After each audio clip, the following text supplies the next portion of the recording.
We're ready to go. You feel good? Yeah. Okay, I'm speeding on all fronts. Speed. Sweet. So if you could, in like a quick summary, to someone who has no idea, what is the Alaska Folk Festival? The Alaska Folk Festival is the perfect Warholian model. You have your 15 minutes of fame. And because of that, it lives on the human id, so it'll never run out of power.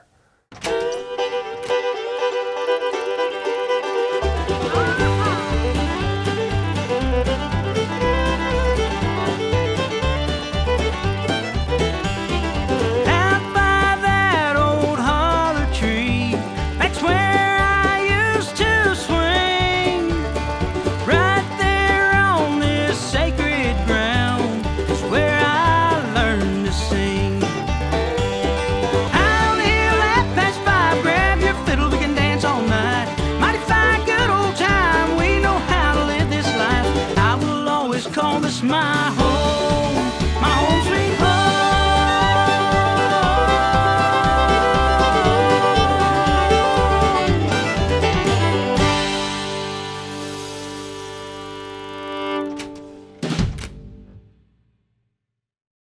One of the first folk songs that my dad wrote was about the rain here, and it was called Rain, and it was great. He went. When I first come up the channel back in the spring of way back when I first come up the channel back in the spring of way back when, well, the best I can remember it was raining way back.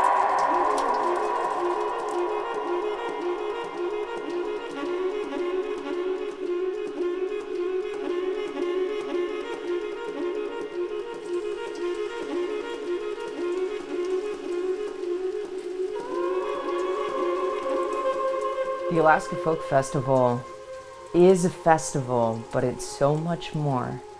It's when everyone from all over Alaska and some very special folks from Lower 48 come and take over Juneau. How would I explain Juneau? Okay, I'm gonna think about it for a second. Juneau rains, 300 days a year. In the summer, it might get above 65 4 or 5 times. In the winter, it's dark, but in those dark winter months when it's raining a lot and there's nothing else to do, the community really comes together. The uniqueness of Juneau's community being a place that is so isolated, right? Like, it takes a lot to convince your family to come visit you. And it takes a lot to go visit your family, and therefore you are forced to build your family around you, which elevates all of our friendships and our relationships with one another. The first folk festival that I attended, it inspired me to play music, to focus more on my music and become a better musician. There's only one guest artist that appears every year. There's sometimes a guest dance band as well. They are the only paid people that come to the Alaska Folk Festival. Everything else is run by volunteers, and that's quite unique because this community really comes together. I think Alaskans survive a lot. Everyone knows the struggle. They know it so deeply. But for a weekend, people set it aside and really live in the moment and do crazy things like square dance, like hold hands and spin in circles with strangers and cheer each other on and say yes and to this wild stage. It's not just Centennial Hall, it's not just the dances, it's the bars, it's the streets, it's the jams that happen everywhere. It's overwhelming. It's difficult to describe. For 7 days, we all get to lean in and gig our faces off and dance our faces off and stay out late. Folk Fest gives all of us an opportunity to experience that big city living, but then we get to look out our window at Mount Roberts, and we get to wake up the next morning and go to the coffee shop and sit with people that are in town just for that week. What we have right now is something really special. People come from all over the state and all over the country, really. They come from as far away as Louisiana, New York, Washington, Oregon, California. They come here to perform, meet with friends, jam with locals, jam with people they haven't seen in a long time. They come because there's simply no festival in the lower 48 that compares to it at all. In structure and in magic and in community, in environment. I mean, Juneau,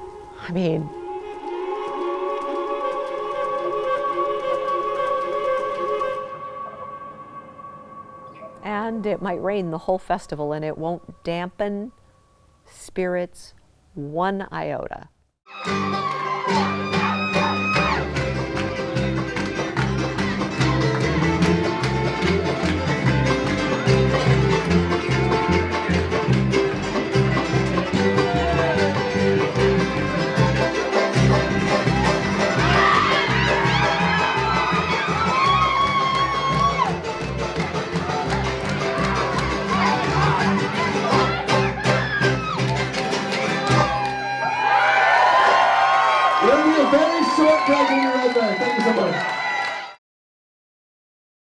And this is definitely one of the best weeks of the year here.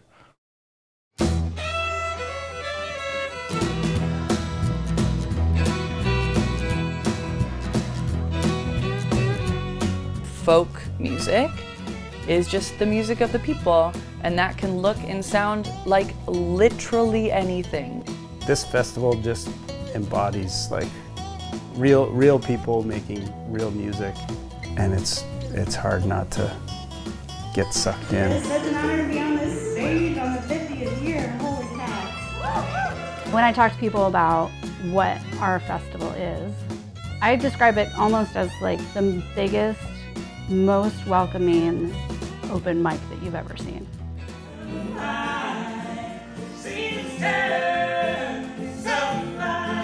Because the festival, the whole mission of the festival is to encourage amateur and first-time musicians and get them onto a stage where they are professionally introduced by an MC, they're supported by a great sound team.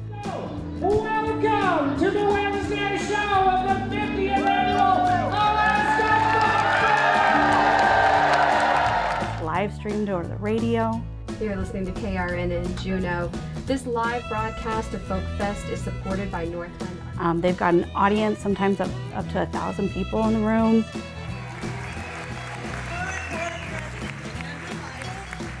I mean, it's sort of the ultimate stage experience that you're just never going to have as a new musician, except in this festival. And you get 15 minutes, which is completely doable.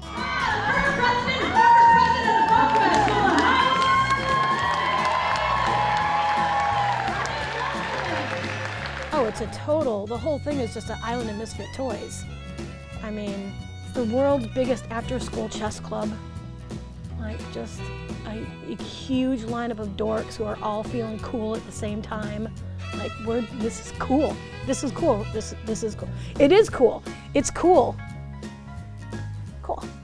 I first heard about the Alaska Folk Festival in 1980. I was living in Fairbanks. There was a poster at the Hungry Dog Cafe that said, anyone wanting to go to the Alaska Folk Festival, meet here at midnight. Dr. Ogstad's Traveling Medicine Show will have a bus and we will drive down to the Alaska Folk Festival in Juneau. And I hopped on the bus and the rest is history.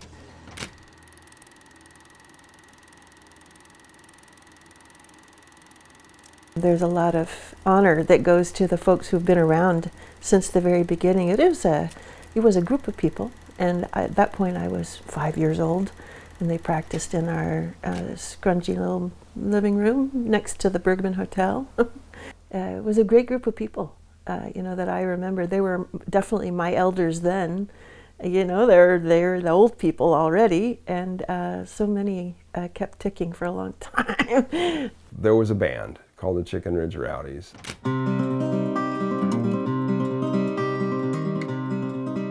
it was Dan Monroe, Alan Monroe, myself, June Hall, Paul Disdeer, Bob Chevalier, and Sparky Gray.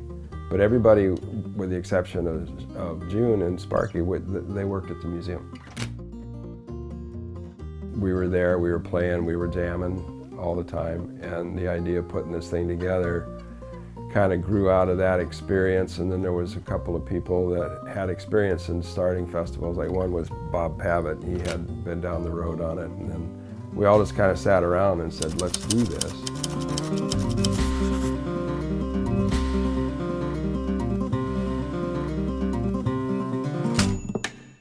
Pat Henry was my dad, and he was part of that organizing group, and my mom, Jeannie Henry. I picture being on the floor in front of the stage at the State Museum, and it being hot because there were so many people crammed. And you know, it seems like the first ones, they didn't even have aisles. You know, maybe there wasn't such a safety consideration for fire excavation of people. You know, it was just people would cram in and sit in a few chairs and cram on the floor and cram in the back. I don't remember how many people came to the first one. The old museum was a pretty small little spot, and we just took over the main gallery downstairs. And it proved to be of interest to community. So the next year there was people asking, "You going to do it again?" And so we did. The organization was starting to realize it needed to become more official. So we formed a nonprofit, but there was two significant events that happened during the process of doing that incorporation. And probably the most significant was John Ingalls introducing in the bylaws that the festival would remain free of charge in perpetuity. That right there, over time, proved to be one of the most distinguishing elements in the organization's development, because it didn't follow the normal trajectory of a lot of other festivals that end up becoming commodified. And there's still no fees charged. It's all free.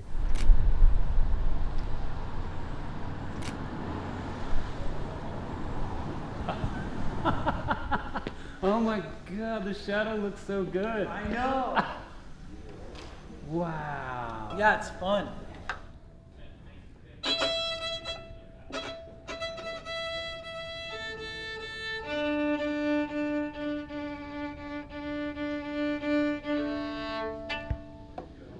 To me.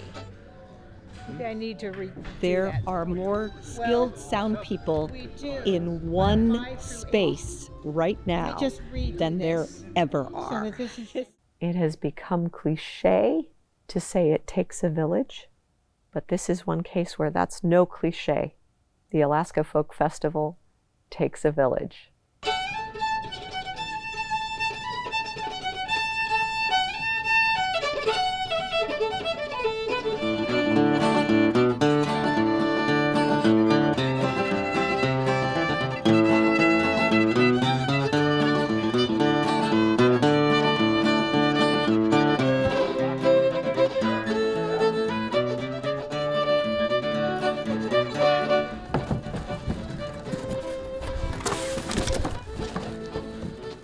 It's only free because of the work the generations before us have done to ensure that it's free.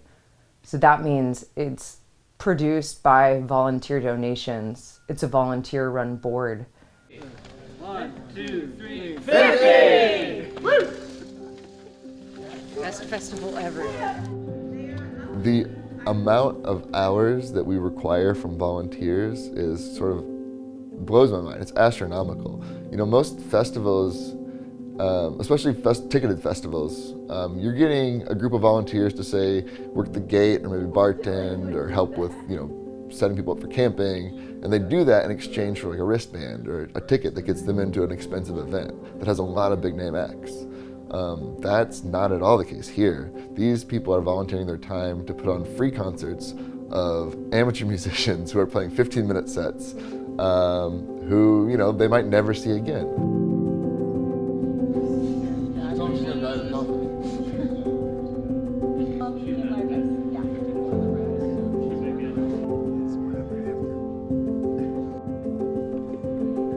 Nobody is doing this as a way to make a living. They're doing it because they love the festival, they love the music, they love the community that it generates.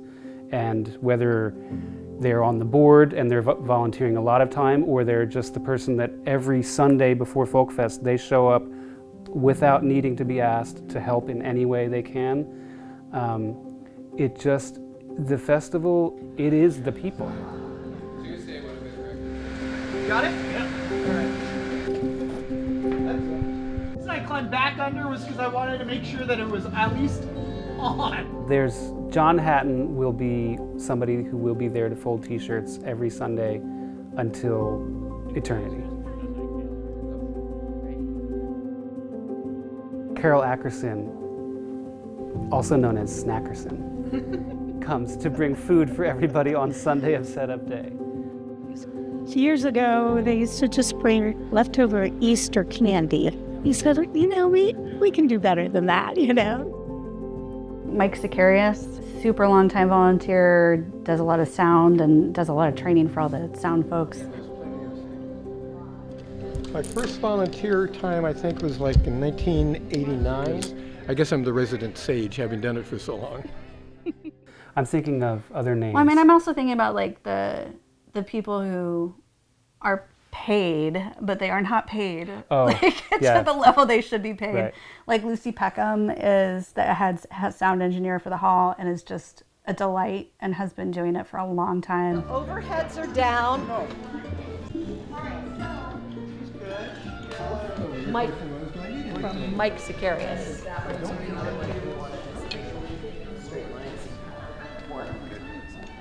Where you can just sort of marvel at the chair layout.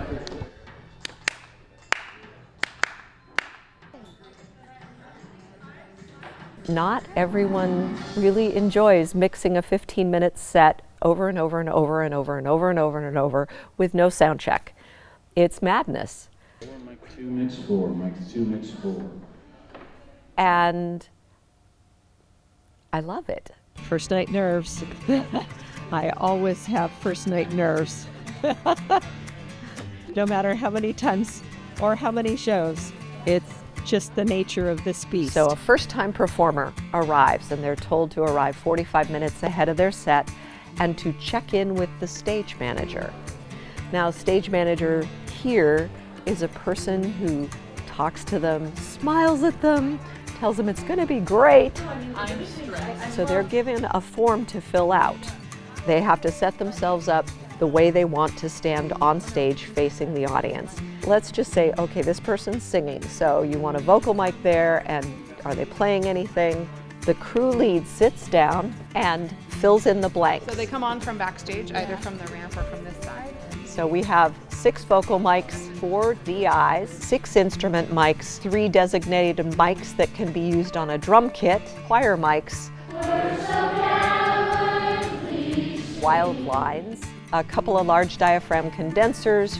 The crew lead has to have a good enough understanding of how to efficiently set up the stage to assign mic numbers, and then they get out of the way, so that hopefully what you see is very clean movement of mics going on and off stage, and the performers are escorted up center and step to their position.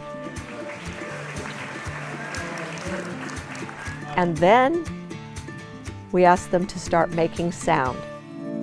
Was never easy to do, pretending every day, saying I'm okay to be alone. Yeah. Who came up with this? People who didn't know anything about sound.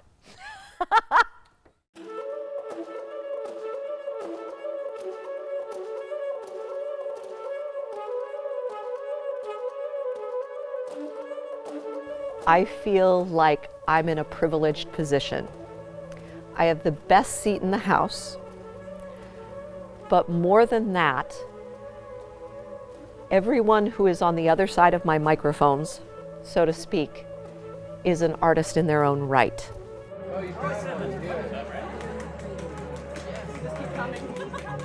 And my job is not to put my stamp on their work. My job is to hear what they're giving, hear what they are putting out, and to take that and transmit it to everyone in the audience, to be a conduit for others' art.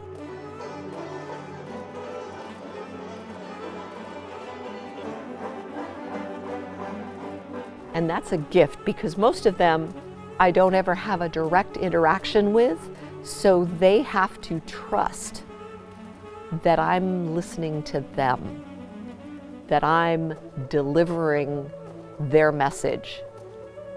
And that's the best job in the world.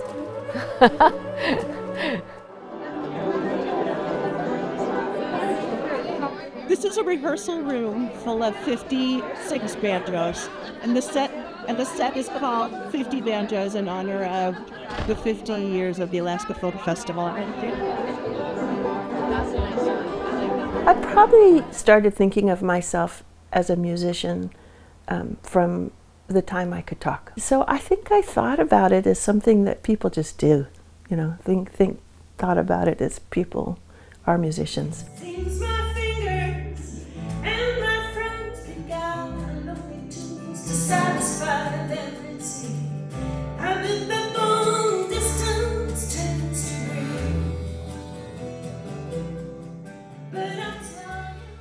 I think sharing music is one of the joys in life. I think that if you find someone that can share that love of the music with you, I think that's a very special thing. I don't know how to explain it, but you know, meeting a fellow musician who shares that passion with you, it draws you just really close together.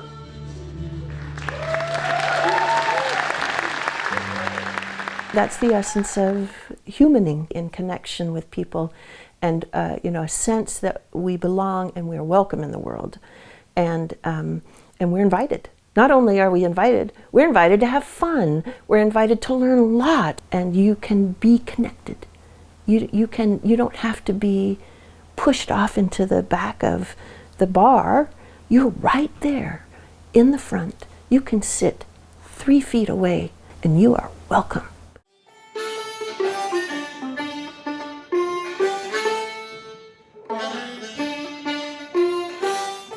It neutralizes everything. We have a tendency in our society to want to stratify and hero worship. That's how it all begun. And make people feel like they're better because they may either have more recognition or their skill base is higher. And music tradition, it's a journey. We all know which direction gets us closer than we are. Folkfest is the kind of place where you can just have these two people who would otherwise never interact. But I love the way they play this, or they're playing a song that I didn't think anybody else in the world knew. And you can come up to them because they're hanging around in the lobby, or you see them at the bar or a non-alcoholic venue later. And you can strike up a conversation. You have that immediate thing in common that allows you to continue this conversation that you should be having. I'd say Folkfest has impacted my musical trajectory, both in the sense of it has connected me to so many musicians around the country. So I feel like I have this network of people that I've met through this event in my small town that I would love to run into or go say hi to or try to play a show with in other parts of the country, which is super cool. Well, I met my wife at Folk Festival. The first Folk Festival that I came to in 1980, she was up on stage performing. She played Irish music, and I played Irish music, and I wanted to meet her. And the following year, I had the nerve to actually give her pick up the telephone and give her a phone call, and then we got married. I would say first Folk Fest was sitting in a room at the Alaskan, a wall of fiddles and banjos and guitars, and just closing my eyes and feeling like I'd never heard music like that before, and just felt like I had wings.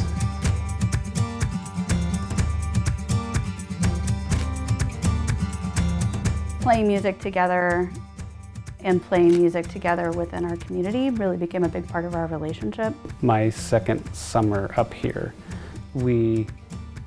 there was some sparks flying, but then when we went to Folk Fest, was it Monday of Folk Fest? Yeah. Yeah, we went to the hall and we had a wonderful night, and then we realized that we really liked hanging out. And so, yeah, that was our first Our first kiss. Our first kiss. Yeah.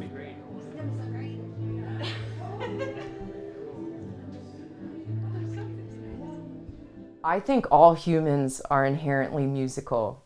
And it bums me out when people say, oh, I'm not a musician. And I'm like, you don't play an instrument yet. We can all learn these things. And not everybody needs to be on the main stage. Not everybody needs to make a band or to go on tour. Everybody gets on that stage. Everybody has their moments and fumbles, and everybody's cheering you on and wanting you to succeed. And I don't think that exists anywhere else. And it's created so many opportunities and so many artists and launched the career of so many folks, not just kids in Juneau, but kids from all over, adults from all over. And I think that's the magic of it. I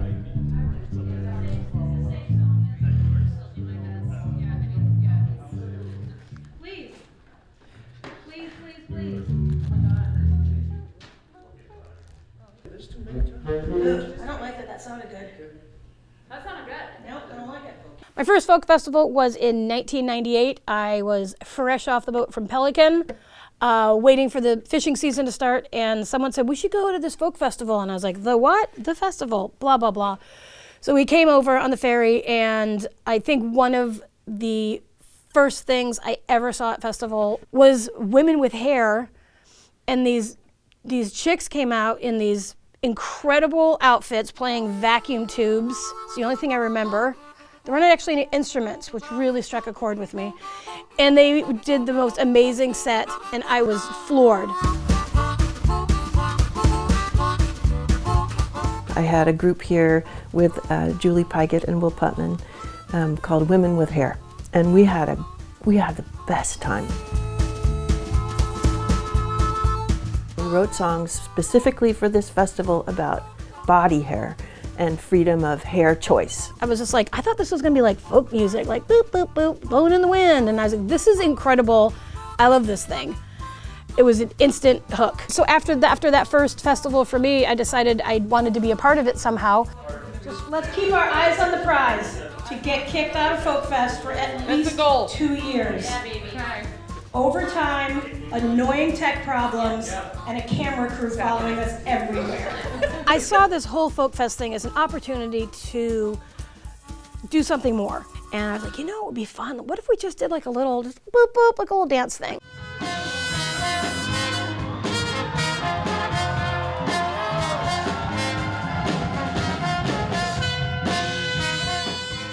And they were called the Bohunks. And the audience seemed to really dig it. And then I was like, well, maybe we should do that like again next year. And then et cetera, et cetera, et cetera. It was never meant to keep going. And now I can't get out from under it.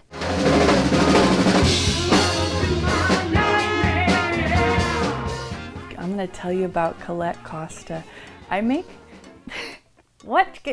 Oh, there's just so many things you could say. Most of the time you can't even get into the Red Dog. There's a line around the block, people trying just to see Colette. Yeah, I mean, Colette Costa, always. My favorite band that I've ever been in is Colette Costa's band. Gosh, you talk about joy. You talk about joy creation and the point of music to like create community. And Colette Costa does that.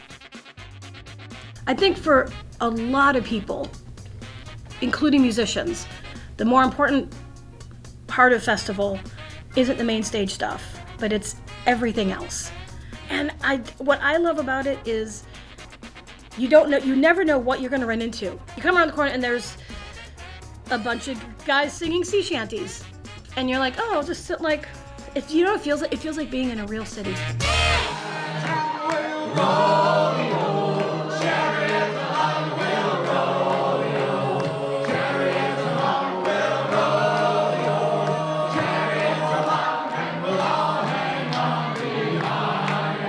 So Centennial Hall concerts are really what the Folk Fest board manages. And then the festival spills out of that hall to jam sessions all around town, to multiple concerts at all the different venues around town, and to these late night jams in hotels that go till dawn or later. People might not sleep at all this weekend.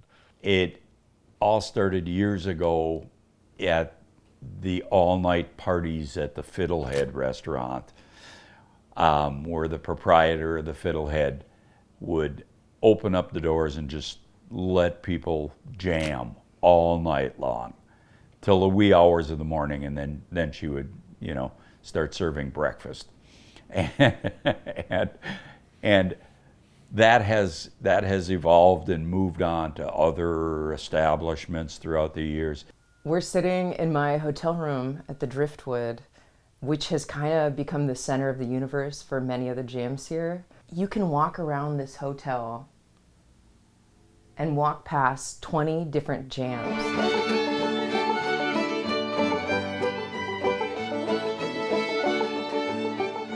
I was awake until 4 a.m. last night, just hanging out at the jams, doing some dancing, catching up with friends, hugging people. It's like a family reunion.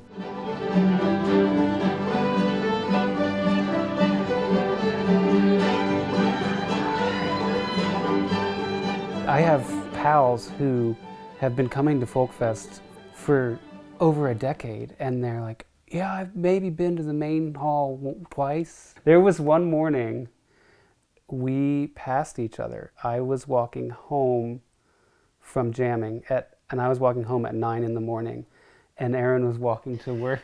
I was so bitter about it too. I go onto the internet, or I text my friends who manage these venues, and I pull all of those schedules and I drop them all into a spreadsheet. Okay, we're going to the spreadsheet. Big Daddy spreadsheet, let's go. It's very fun because this is a living document. It's just a Google sheet. You can see that there are random people in here, which is very fun. So I know that there are plenty of people who have use this that I don't know who they are. I mean, I use it as a resource for myself. It's a selfish thing.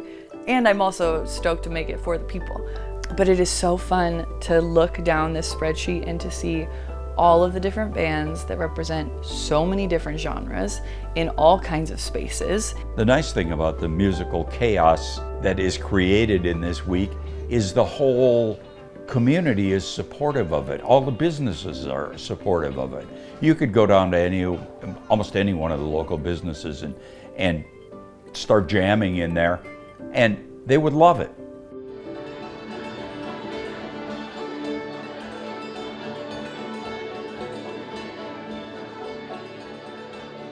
There are several acts who are now deeply associated with the festival, if not, in my mind, quintessential to the festival experience. This band called Raising Holy Hell that plays a legendary Saturday night show every folk festival. They start 9-10 p.m.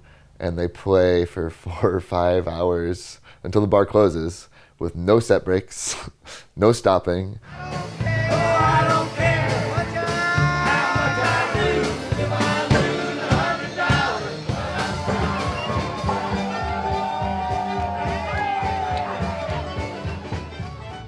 It's just old friends, just getting together, playing the same tunes since the beginning of time. It's taken on a life of its own. It's like anything, it's just evolved into what is expected. The Raising Holy Hell is going to bring its grand form of circus to the stage during festival, but it's not an intellectual experience, it is an emotional experience. And that's why people keep coming back.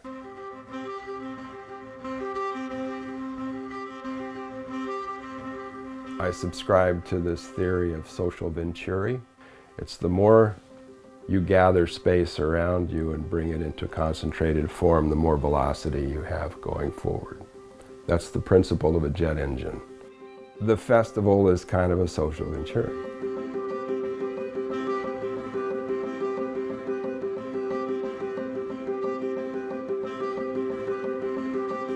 This large collection point of people's coming in and squeezing through a week's much of endeavor, it creates a level of intensity and velocity that's not reachable in an artificial form. In an artificial form, I mean paying for somebody to do it, right? You don't pay for the festival to do what it does. It couldn't exist in that arena. I mean, you got to think about that emotion behind performing at the festival. What is it you're trying to do? Are you trying to sell something? Are you trying to create something? There's a difference there. And when I get individuals that are trying to sell me their music when I'm playing with them on stage, I don't last very long. If I'm there with a group of people who are trying to create something on stage, I'm there all night. Do you qualify yourself as a musician? That's a tough question. Yeah, I would qualify myself as a musician, but I'm budding still. So tell me a little bit about how you found music.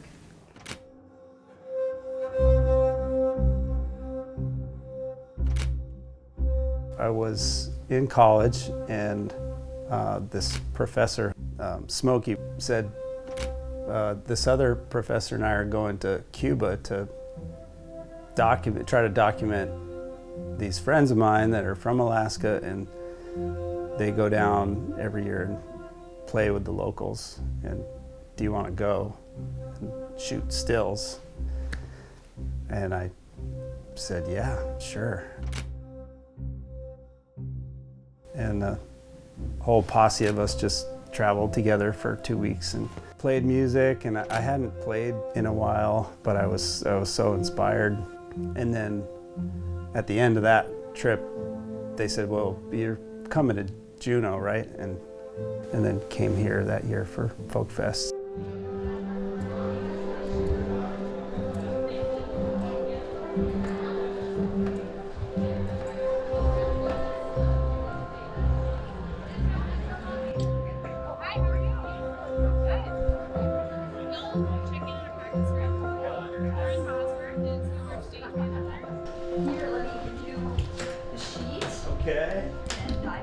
I do like to stay up late and play down at the Driftwood and get into old time jams, but I really enjoy writing music, and I enjoy playing it, but I don't play out in front of a whole lot of people. Do you want a chair?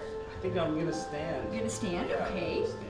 And the main stage has always been this thing that I enjoy going and watching people play, but I'm pretty shy. To get all their cases and stuff. Thank you much. You're welcome. Thank you. Yeah, I think this will be my 7th Folk Fest, and I've sat in the audience and been like, I think I have something to contribute, but maybe next year, and then maybe next year.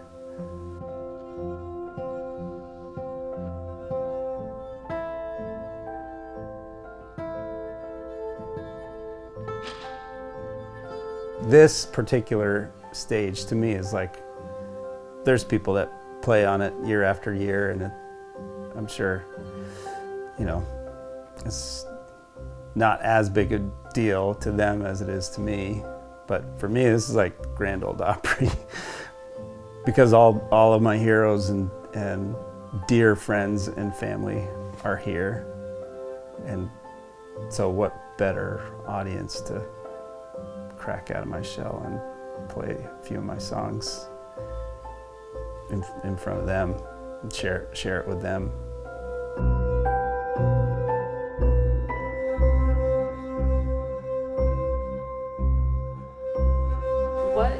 made you take this step?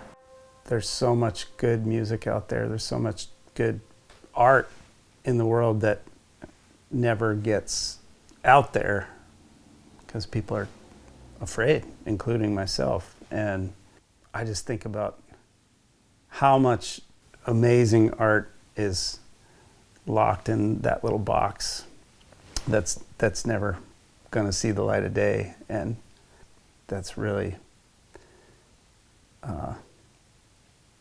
a disservice to humanity, you know, like maybe that's not the right word, disservice, but in the end, if it stays in that little box, then it never has a chance to potentially impact someone. And I've been brought to tears by songs. All kinds of emotions come up, and that's a good thing. I think the world needs more of that. You know, you never know who you're gonna impact or inspire. Like I've been inspired, maybe by getting out there, I'll inspire someone else that's nervous to give it a shot. Oh, yeah. It's toasty in here. Hey, have fun up there. Thanks, man. You're gonna be. Oh gosh, this way.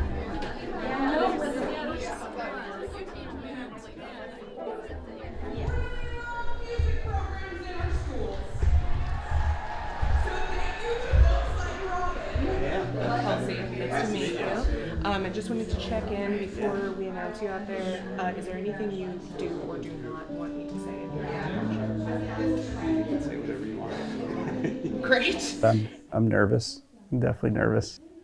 My biggest fear is probably that I forget the words to my own song. That's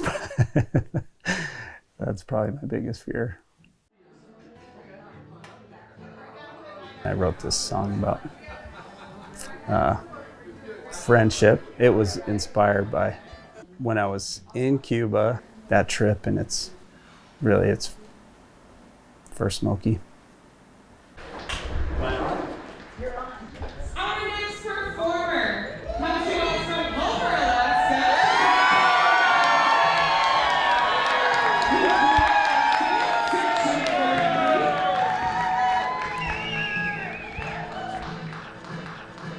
Colin said I could say anything about him. Dangerous. You know, bringing people into the fold and getting them excited about music, and then them themselves doing it, it's self-propagating. There's something generative about those 15 minutes where it's very egalitarian. Everybody gets the same amount of time. Everybody gets pretty much supported the same amount by the people who are gathered on the other side of the edge of the stage. And then you finish up your time, you know, you wave your loving goodbye, and then you go out and sit and watch the next group. And that continuity, I think, is a great model for life. You know, that we support each other, each of us, in our respective endeavors. A long time ago, and I wrote it after I got kidnapped by a bunch of wild Alaskans down in Cuba, of all places.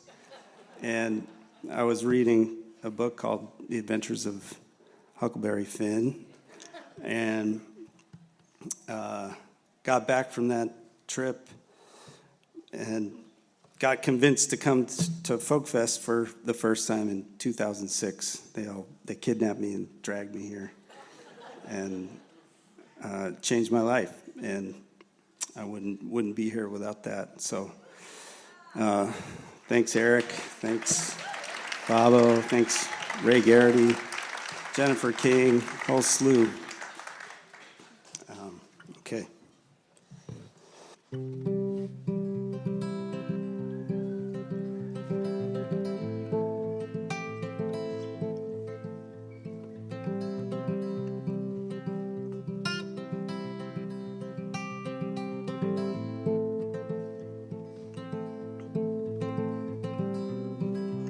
Well, Huck Finn, he come rolling down the river. wise old man named Jim. Just left the banks of the life they left behind. Runaway slave and a runaway kid. On a journey into the big unknown, where they don't know what kind of trouble lays ahead. So they put their trust in that slow-moving water, their providence.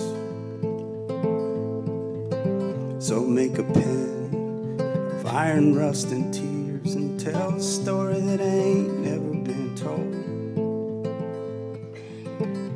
Write with grace and a healthy dose of fear, and let the letters turn to words as it unfolds. Trust your heart and trust your gut, and trust the friends that you have to help you through. Because nobody in this old world can do it all alone. The first time I remember going into the festival and listening to music, I think I was 16 at the time, and the hall was full. People would jumped up and started dancing in the aisles, and I just remember having this feeling of, I don't understand what this is, but I want this. I want to feel this way and help other people feel this way. There's a generosity that has to exist, within this space. Regardless of everything else that's going on, there is always a moment, and there's always more than one, but there's always a moment of Folk Festival when something real just hits me, and I don't get it from anything else. And sometimes it's one singer doing a song on her guitar, or sometimes it's one conversation I have with someone I haven't seen in X amount of time, but it's this one moment, and it can only happen at this festival for whatever reason, probably because everyone's here. And that'll make the whole week worthwhile. It'll make everything else worthwhile. I feel very lucky to get to perform music because I'm able to access emotional parts of myself that otherwise elude me. But to be on a stage and to get to wail and sing about my heartbreaking or about how much I love someone or did love someone is such a gift. And I think that if people aren't musicians themselves, getting to witness someone else do it can be personally cathartic when you can connect with their story and with what they're feeling. Music gives all of us a way, be us the performer or the audience member, to feel the most basic human emotions that the rest of life is so good at crowding out. You're putting yourself out there, and that means you're committed. And if you're committed, that means that you're going to create something. Whether it's good or not isn't the moment. That's not the purpose of the exercise. You can't have attitude. If you got attitude, you're going to get shut down in a heartbeat. I mean, it's all about the level playing field. Jim, he got locked up in a cabin down the road. In that moment, Huck was struck with a fear. He felt God staring down from the heavens in his chair. Said, I know this ain't the right thing to do, but I'd rather go to hell if it means Jim can go free too. Folk Fest, it's kind of like walking into an old cabin and feeling the energy, feeling what went into building this, and pictures don't do it justice. It's the kind of thing that you gotta walk in there and feel it. Trust your gut and trust the friends that you have to help you through. Because nobody in this old world can do it all alone.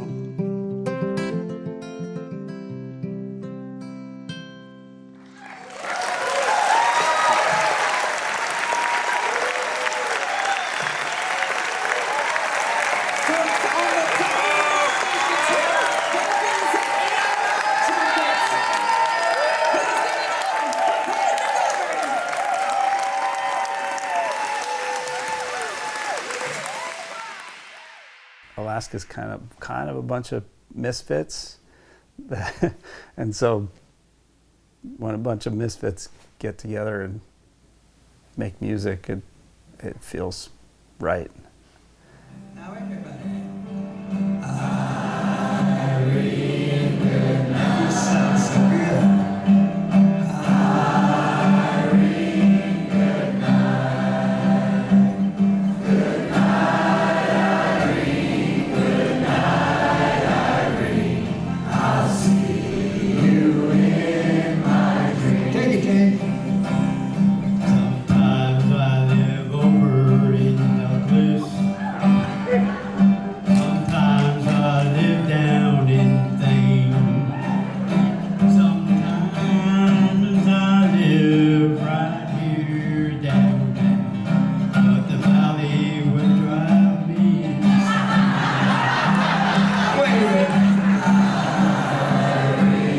Good night. That's the way he feels. See you guys. Good night.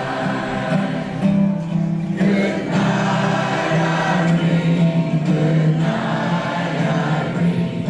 I'll see you in my dreams. Shoot your got mine. Come on up here. Thursday, I played at the Red Dog. Friday, the Crystal Saloon. Saturday, I raged holy hell. And I reckon I'll fall over soon. Irene, good night. Irene, good night. Good